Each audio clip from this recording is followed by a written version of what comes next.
Welcome to the Satellites Podcast, your one-stop destination for all things rocket science.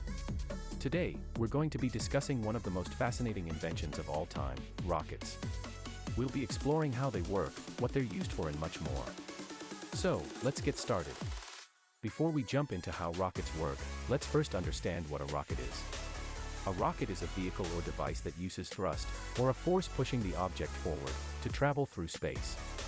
Now, let's take a look at how rockets achieve this. Rockets work on the principle of Newton's third law of motion, which states that for every action, there is an equal and opposite reaction.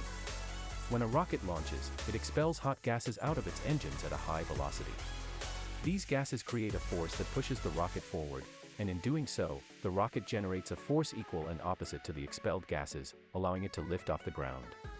Inside a rocket's engine, you'll find a fuel tank, a combustion chamber, and a nozzle. The fuel is pumped into the combustion chamber, where it's mixed with an oxidizer to create a chemical reaction that produces hot gases.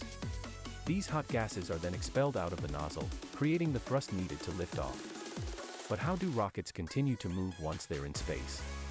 Well, unlike airplanes, which require air to push off, rockets carry their own oxygen supply. This means that they can continue to generate thrust even in the vacuum of space.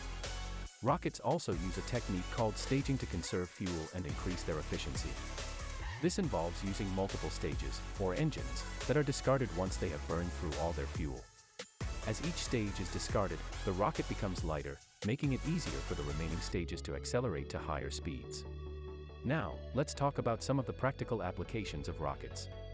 Rockets are used for a wide range of activities, including launching satellites into orbit, exploring space, and even sending astronauts to the moon. One of the most significant achievements in rocket history was the Apollo 11 mission, which successfully landed astronauts Neil Armstrong and Edwin "Buzz" Aldrin on the moon. This achievement wouldn't have been possible without rockets. Rockets are also used for commercial activities, such as transporting payloads and crew to and from the International Space Station. In conclusion, rockets have revolutionized space exploration and have allowed us to travel further into space than we ever thought possible. We hope you found this video informative and that you've learned a little bit more about how rockets work. Thanks for watching the Satellites Podcast, and be sure to like and subscribe to our channel for more informative and entertaining videos.